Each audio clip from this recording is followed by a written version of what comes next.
it depends on the person. But yeah, no, I've certainly seen that as well. That you want someone, I've got friends who can't stop talking and friends who really don't talk much unless they're in the right mood. And if you put those two people together, you feel less anxious about not being a talker if there's someone who just fills the space. Because they talk a lot and they're very sort of gregarious and so on. And so it just takes the edge, it takes the pressure off of you. Yeah. You get to be a little bit more of the audience, and maybe that works more for some folks. I think the key thing is don't beat yourself up. We're all built the way we're built. Yeah. Don't try to be someone else. Try to find the things that work for you. So if this advice works for you, then that's great. Right, double down on it. Yeah, and if not, then that's fine. There's nothing wrong with 3 shy people being best friends. Like, it's what works. But I think everyone has that need, and if that need isn't fulfilled, lonely people are really at risk for some sort of bad things. Yeah. I mean, first and foremost, they're more likely to die sooner. Yeah. Like, being lonely has the same health consequences as smoking 15 cigarettes a day. Wow. That's like hundreds of studies have shown that. That's not just like a random fact. That's a really well-established fact. We spend millions and millions of dollars trying to stop people from smoking. We spend $0 trying to make sure people have sort of more connected communities. What's the most surprising scientific breakthrough that you made or you saw made that you put in the book? Yeah, the thing that got me really excited about the book was a study we did that's in chapter 2 of the book and is now something we followed up on quite a bit. There's this strange thing. We do lots of things throughout our day. So, if you're an accountant, there's lots of spreadsheets that you're working with and so on. And then we have these little breaks in between. You might just sort of be sitting back and kind of closing your eye in your chair or whatever it is. We take these little breaks, and when we do MRI scanners, we have little breaks too. So I might ask you to do some math, and then I might say, okay, take a minute and just rest. And then we're going to do some more math and then rest. And something that was discovered about 15 years ago was that when you have these moments of rest, most of the brain quiets down, but the network for social thinking shoots up and turns on. It seems to get excited, and even if we make it so that you're not consciously thinking about anything social in those moments, you still get this network popping up. And so one of the things I was really curious about is, why would this network turn on? Why would we be built, and we are built this way, so that this network comes on whenever there's a break in the action? And what we found was that it does work to get us ready for our next social interaction by sort of priming us. So if I show you the word face, and then I show you something that could or could not be a face, you'll be more likely to see it as a face. During this rest period, the fact that this network for social thinking, seeing the world socially, comes on, gets you ready to see the next thing that happens in your life in a social way, as opposed to sort of a purely physical, mechanical sort of way. Or academic, intellectual sort of way. And then when you're done with a social encounter, so when we're done with this interview, we'll go on to do other things. But during the little periods of rest that follow, our brain will keep reprocessing the social aspect of what we did here. And so, right, did you say the right thing? Was I embarrassed? Was it like that? But also, in addition to that, sort of, how do the different people that you're interacting with, how do they get along? What are their status and hierarchies, and who's connected to who? That way, the next time you come back, you know more about that social environment, and you're better prepared. So our brain does this even when we don't think it's doing it. And I think this is a pretty magical thing that our brain does. And it's not like it's practicing algebra in these breaks. It's not like it's practicing how to get to grandma's house. It's practicing and getting us ready for being more social creatures. And we would never know this unless we were looking at the brain and trying to sort of figure this out. Yeah, it's like Robin Dunbar talked about this. Exactly. Dunbar, 150, we're tuned in to 150 people. Yeah. And that reason is because it's not 150 relationships we're managing. We're managing in our brain, like you said, in the downtime, Bob's relationship to Susie, Susie's relationship to George, and that comes out, if you do the math, to about 10,000 relationships. So talk about that in the book. That's a big breakthrough in this book, is that basically our brain is a continual social gauging machine. It's kind of a little bit like the pecking order. I lived on a farm, and chickens can tell all the other chickens, even though to us they look like all the same chicken, to them it's like, oh, that's the nerdy chicken, and that's the one I can pick on. Right. That's the one I got to stay away from. And we're basically, even, what's the famous poem by Pope? No man is an island, no human's an island. We are interconnected. Yeah. So everybody wants to know, there's that famous book that I talk a lot about, How to Win Friends and Influence People. It's like a timeless classic. Your book goes into the science of how, even if we think of ourselves as loners, even if we want to be, this like lone bastion of strength, it doesn't work that way. Can you explain kind of the central thesis of the book, which is we have to have social skills. We have to fit in. We have to find our tribe. Yeah.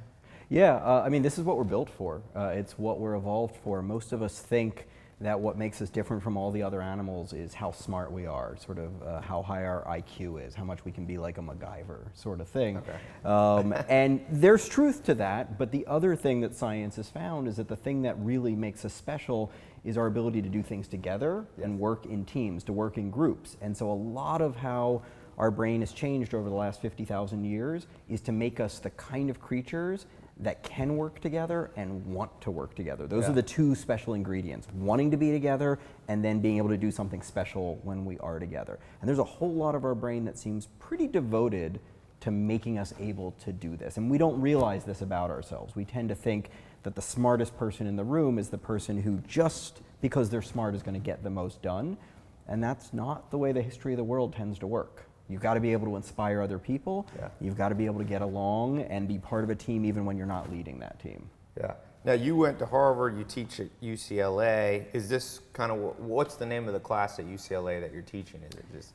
I teach a couple of classes. I teach a class called Social Cognitive Neuroscience, which is a field that I helped start. It's a field where we take questions that we care about in the world about sort of our social nature, and then we study how the brain makes those things possible and the way the brain works to do those sorts of things. So it's a blending of sociology and social study sciences with hard science, the neuro side of things. Yeah, although, as a social psychologist, I would say psychology is actually harder science to do than what are typically called the harder sciences. Right. When you study chemistry, there's stuff in a petri dish and it'll do the same thing every time. Yeah. When what's in the petri dish is people, they're going to do different things every time you try to do something with them, and they're going to try to figure out what you're doing to them. So I actually think psychology is one of the hardest sciences. It's just given a bad reputation. It's hard to map out because it's so unpredictable. Now, what's the number one myth out there in the world that the media is spreading that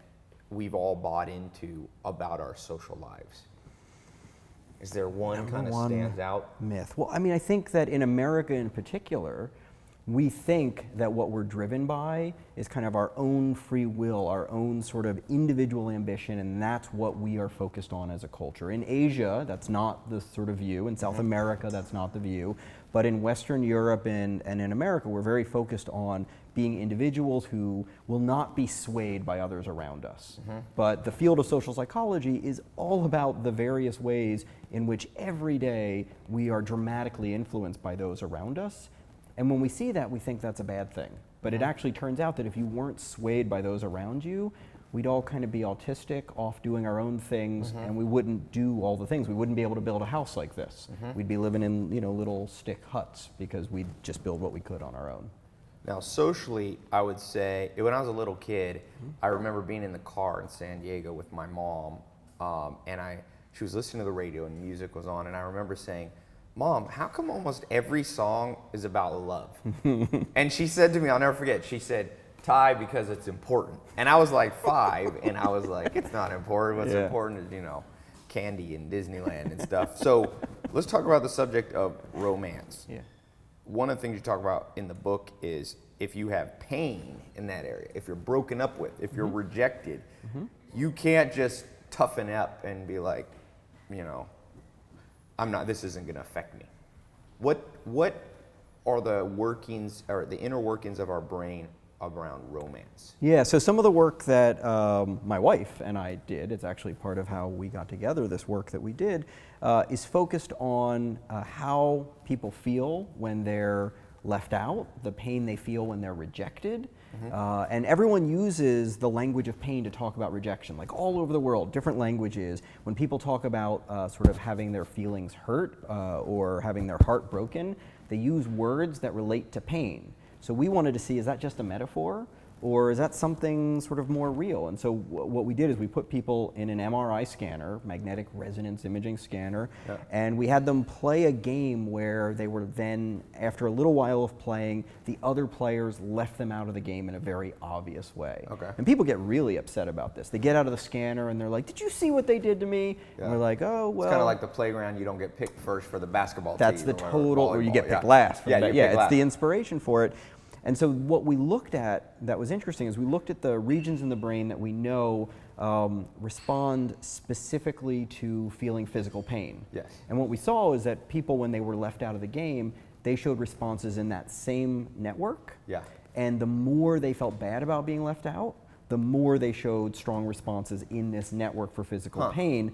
And then the kicker is later research found that if you take Tylenol, you can make these pain responses to social pain go away.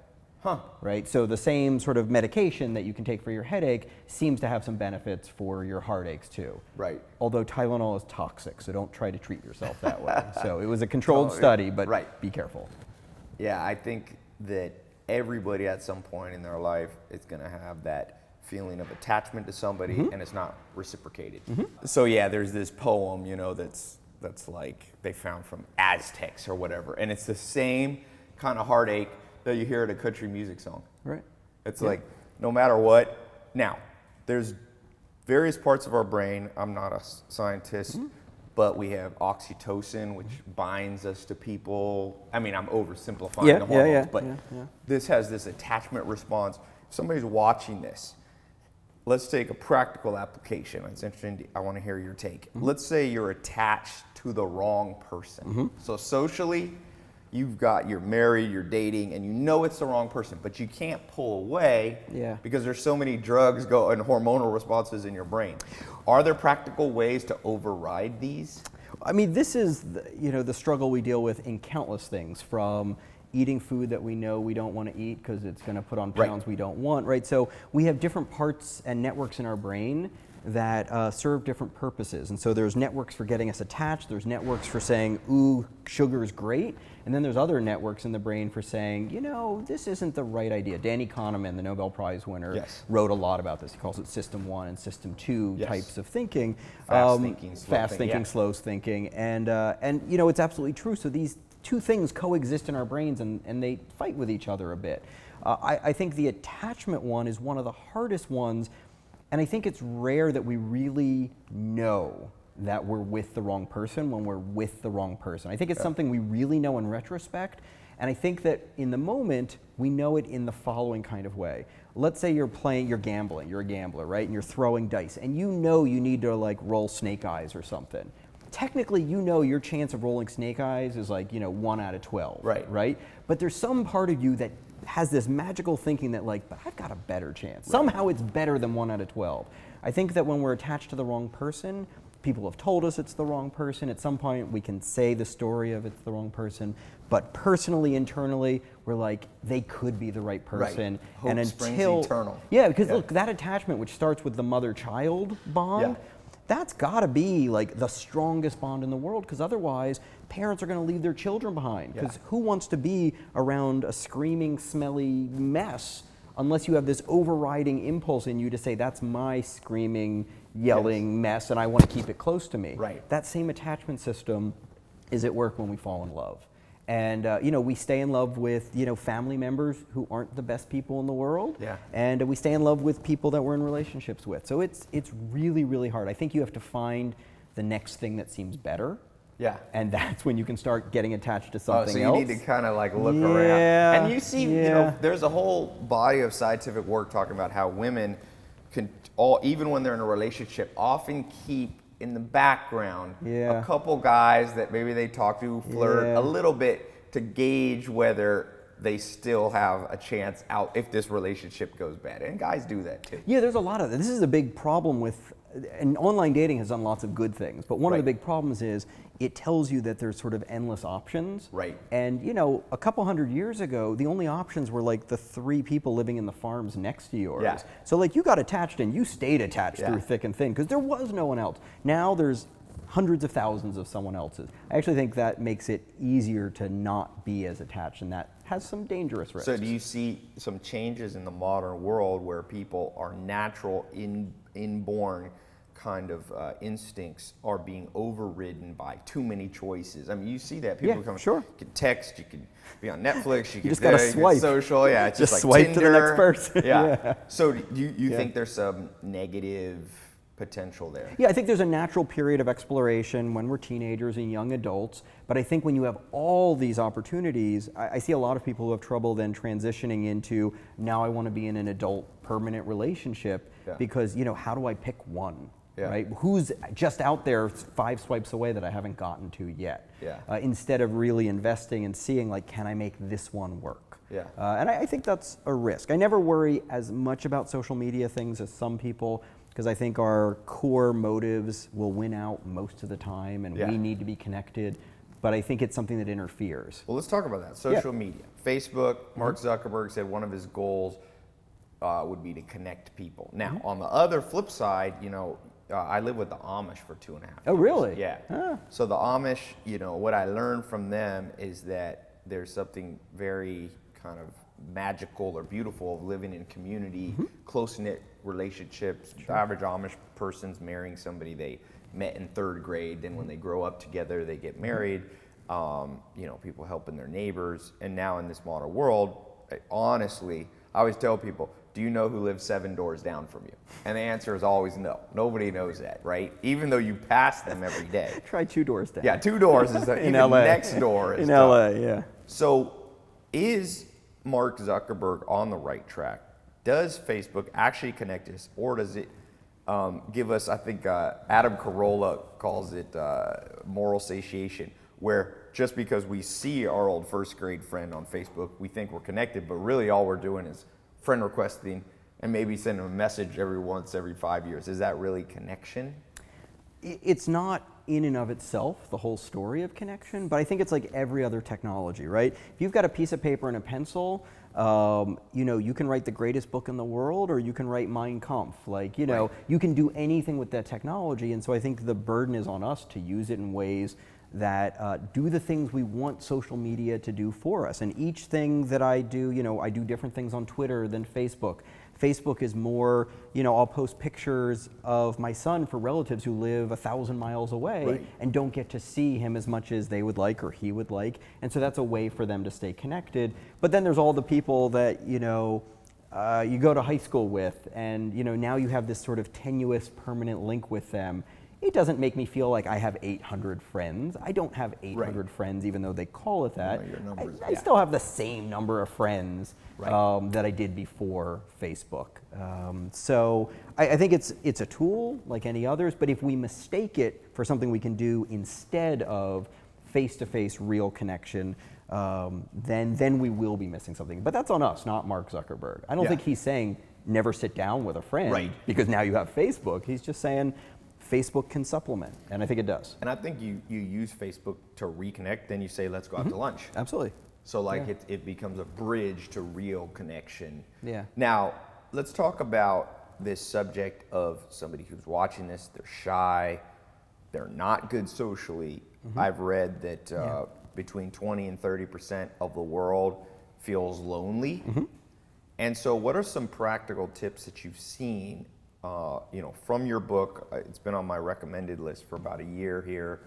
It's a great book if you go out and get it. I'm not being paid to promote this, but I share the books that I like. But what can someone do in all practicality who's kind of nervous around people, who's a natural introvert? Have you seen some things that work for people? So there's a couple things. I mean, one is, there's lots of folks who are introverted, and they have social needs too.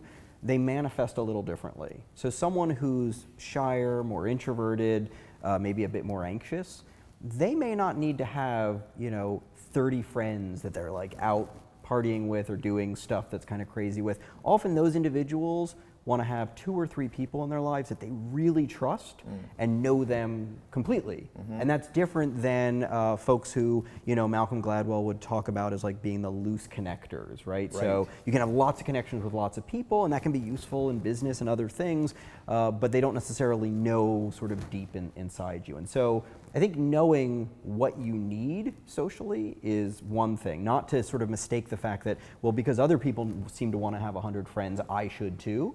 If that's not what works for you, then you shouldn't feel like that's what you need. It's just not you.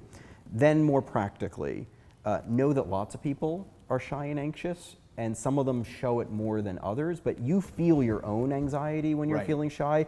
You don't realize that other people might be feeling it too. And so you just assume they're not feeling that. And if you know that actually most people, when they walk into a party, feel like, oh, how's this gonna go? Am I gonna see people that I'm comfortable with? Know that it takes a little bit of the edge off. And then last thing I would recommend is we make friends best through the activities that we share with those people. So, you know, if you love doing a certain kind of thing, try to join something where you'll meet a couple of people who do that too. I actually think going to bars, like unless your favorite thing is drinking alcohol, then you'll meet lots of people at bars who love drinking alcohol too. But you know, if your favorite thing is like baseball cards, then like you should be hanging out at baseball card stores. And you know, I'm not really recommending that, but you know, that's the kind of idea. It's a little hyperbolic. So this was so great. Thank you so much. So where can people reach you? I know a lot of people are gonna have questions. This book is all over Amazon, Brookstones. What's the best way to reach you? Is it Twitter? Yeah, my Twitter feed is social_brains. That's brains with an S at the end. Okay, social brains. Yeah, social brains. And You're at UCLA, you teach I'm there? at UCLA, and You're if you a Google UCLA me, student? I'm the first Matthew Lieberman that comes up. Good. Joe Lieberman's son, Matthew